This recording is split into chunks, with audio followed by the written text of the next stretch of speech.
This story starts, I was at a friend's house and she had on her shelf a copy of the DSM manual, which is the Manual of Mental Disorders. It lists every known mental disorder.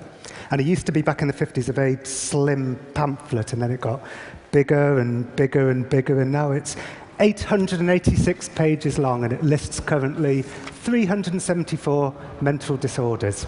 So I was leafing through it, wondering if I had any mental disorders, and it turns out I've got 12. I've got generalized anxiety disorder, which is a given. I've got nightmare disorder, which is categorized if you have recurrent dreams of being pursued or declared a failure. And all my dreams involve people chasing me down the street going, "You're a failure." I've got parent-child relational problems, which I blame my parents for. I'm kidding. I'm not kidding. I'm kidding. And I've got malingering. And I think it's actually quite rare to have both malingering and generalized anxiety disorder, because malingering tends to make me feel very anxious. Anyway, I was looking through this book wondering if I was much crazier than I thought I was, or maybe it's not a good idea to diagnose yourself with a mental disorder if you're not a trained professional. Or maybe the psychiatry profession has a kind of strange desire to label what's essentially normal human behavior as a mental disorder. I didn't know which of these things was true, but I thought it was kind of interesting, and I thought maybe I should meet a critic of psychiatry to get their view, which is how I ended up having lunch with the Scientologists. It was a man called Brian who runs a crack team of Scientologists who are determined to destroy psychiatry wherever it lies. They're called the CCHR. And I said to him, can you prove to me that psychiatry is a pseudoscience that can't be trusted? And he said, yes, we can prove it to you. And I said, how? And he said, we can introduce you to Tony. And I said, who's Tony? And he said, Tony's in Broadmoor. Now, Broadmoor is Broadmoor Hospital. It used to be known as the Broadmoor Asylum for the Criminally Insane. It's where they send the serial killers and the people who can't help themselves. And I said to Brian, well, what did Tony do? And he said, hardly anything. He beat someone up or something, and he decided to fake madness to get out of a prison sentence. But he faked it too well, and now he's stuck in Broadmoor, and nobody will believe he's sane. Do you want us to try and get you into Broadmoor to meet Tony? So I said, yes, please. So I got the train to Broadmoor. I began to yawn uncontrollably around Kempton Park, which apparently is what dogs also do when anxious. They yawn uncontrollably. And we got to Broadmoor, and I got taken through gate after gate after gate after gate into the wellness centre, which is where you get to meet the patients. It looks like a giant Hampton Inn. It's all peach and pine and calming colours, and the only bold colours are the reds of the panic buttons. And the patients started drifting in, and they were quite overweight and wearing sweatpants and quite docile looking, and Brian, the Scientologist, whispered to me, "They're medicated," which to the Scientologist is like the worst evil in the world, but I'm thinking it's probably a good idea. And then Brian said, "Here's Tony." And a man was walking in, and he wasn't overweight. He was in very good physical shape, and he wasn't wearing sweatpants. He was wearing a pinstripe suit, and he had his arm outstretched like someone out of The Apprentice. He looked like a man who wanted to wear an outfit that would convince me that he was very sane. And he sat down, and I said, "So is it true that you faked your way in here?" And he said, yep, absolutely. I beat someone up when I was 17, and I was in prison awaiting trial, and my cellmate said to me, "You know what you have to do? Fake madness. Tell him you're mad, you'll get sent to some cushy hospital, nurses will bring you pizzas, you'll have your own PlayStation."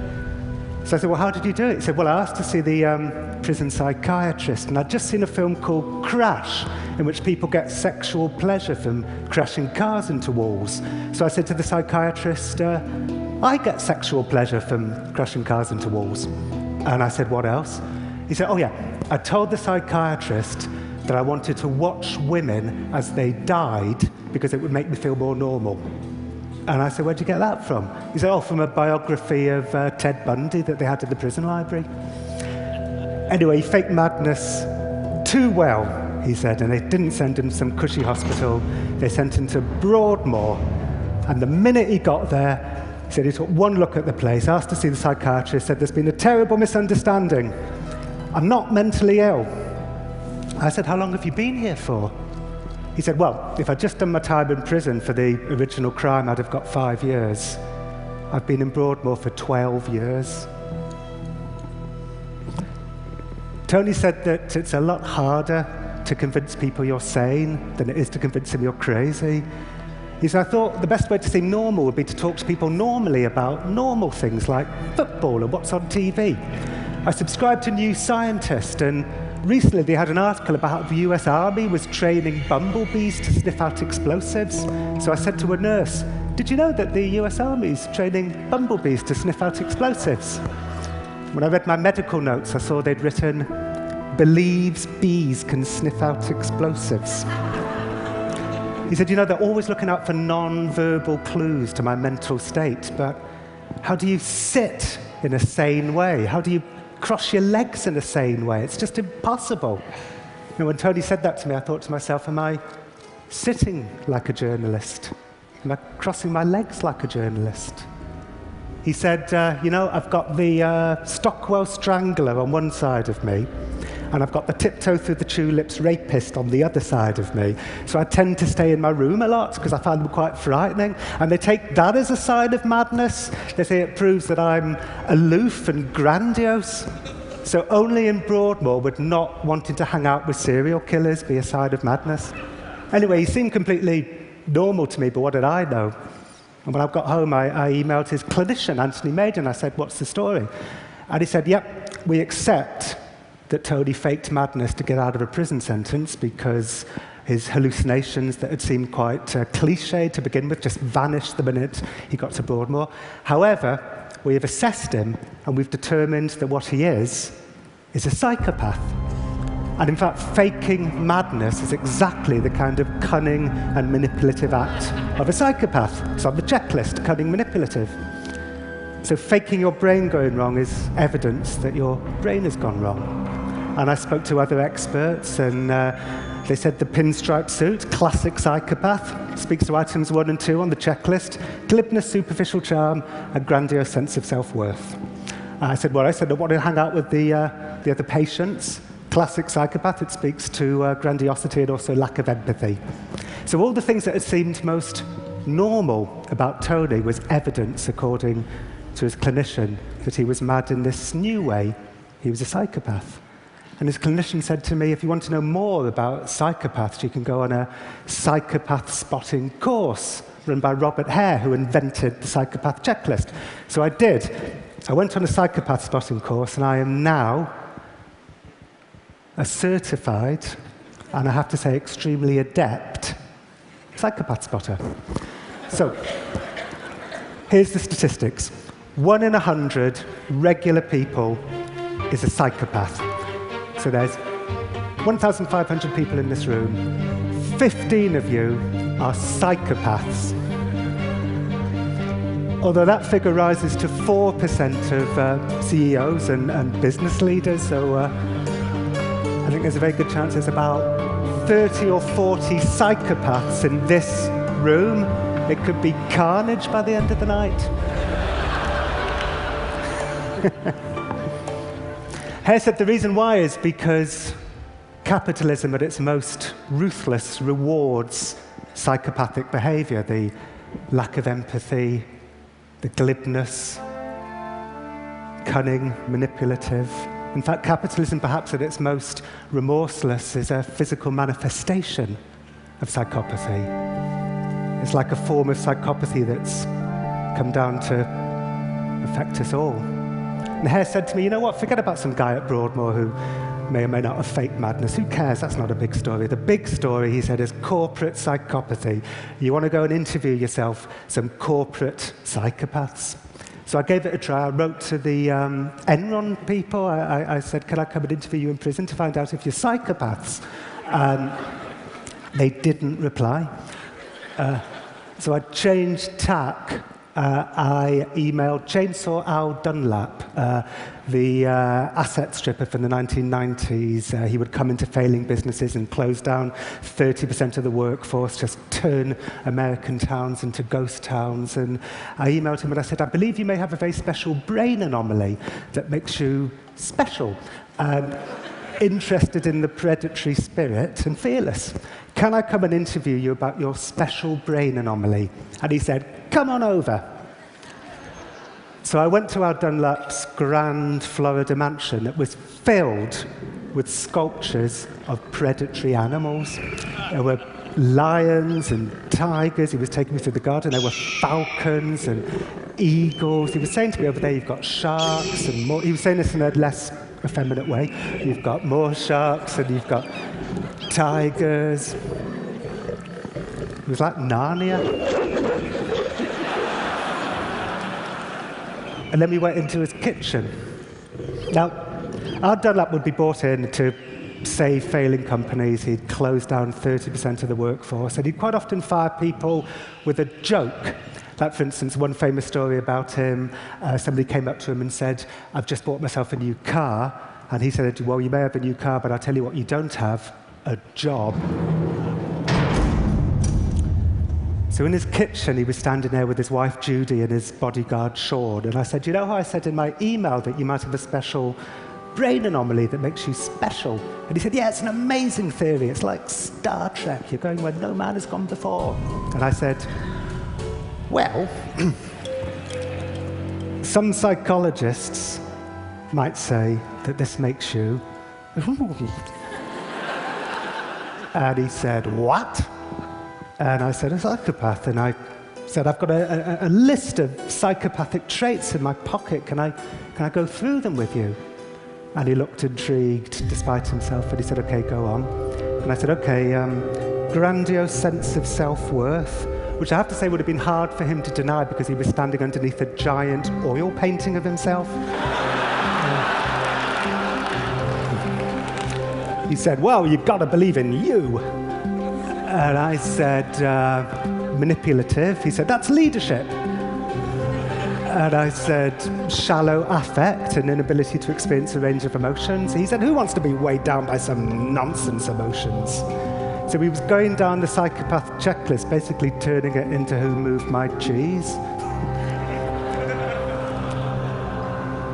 But I did notice something happening to me the day I was with Al Dunlap. Whenever he said anything to me that was kind of normal, like he said no to juvenile delinquency, he said he got accepted into West Point, and you know, they don't let delinquents in West Point. He said no to many short-term marital relationships. He's only ever been married twice. Admittedly, his first wife cited in her divorce papers that he once threatened her with a knife and said he always wondered what human flesh tasted like. But people say stupid things to each other in bad marriages in the heat of an argument. And his second marriage has lasted 41 years. So whenever he said anything to me that just seemed kind of non-psychopathic, I thought to myself, well, I'm not going to put that in my book. And then I realized that becoming a psychopath spotter had kind of turned me a little bit psychopathic, because I was desperate to shove him in a box marked psychopath. I was desperate to define him by his maddest edges. And I realized that, oh my God, this is what I've been doing for 20 years. It's what all journalists do. We travel across the world with our notepads in our hands and we wait for the gems. And the gems are always the outermost aspects of our interviewee's personality. And we stitch them together like medieval monks, and we leave the normal stuff on the floor. And you know, this is a country that overdiagnoses certain mental disorders hugely. Childhood bipolar. Children as young as 4 are being labeled bipolar because they have temper tantrums, which scores them high on the bipolar checklist. When I got back to London, Tony phoned me. He said, why haven't you been returning my calls? I said, well, they say that you're a psychopath. And he said, I'm not a psychopath. He said, you know what? One of the items on the checklist is lack of remorse. But another item on the checklist is cunning manipulative. So when you say you feel remorse for your crime, they say, typical of the psychopath, to cunningly say he feels remorse when he doesn't. It's like witchcraft. They turn everything upside down. He said, I've got a tribunal coming up. Will you come to it? So I said, okay. So I went to his tribunal, and after 14 years in Broadmoor, they let him go. They decided that he shouldn't be held indefinitely because he scores high on a checklist that might mean that he has a greater than average chance of recidivism. So they let him go. And outside in the corridor, he said to me, you know what, John? Everyone's a bit psychopathic. He said, you are, I am. Well, obviously I am. I said, what are you going to do now? He said, I'm going to go to Belgium, because there's a woman there that I fancy, but she's married, so I'm going to have to get a split up from her husband. Anyway, that was 2 years ago, and that's where my book ended. And for the last 20 months, everything was fine. Nothing bad happened. He was living with a girl outside London. He was, according to Brian the Scientologist, making up for lost time, which I know sounds ominous, but isn't necessarily ominous. Unfortunately, after 20 months, he did go back to jail for a month. He got into a fracas in a bar, he called it. Ended up going to jail for a month, which I know is bad, but at least a month implies that it's whatever the fracas was, wasn't too bad. And then he phoned me. And you know what? I think it's right that Tony is out, because you shouldn't define people by their maddest edges. And what Tony is he's a semi-psychopath. He's a grey area in a world that doesn't like grey areas. But the grey areas are where you find the complexity, and it's where you find the humanity, and it's where you find the truth. And Tony said to me, John, can I buy you a drink in a bar? I just want to thank you for everything you've done for me. And I didn't go. What would you have done? Thank you.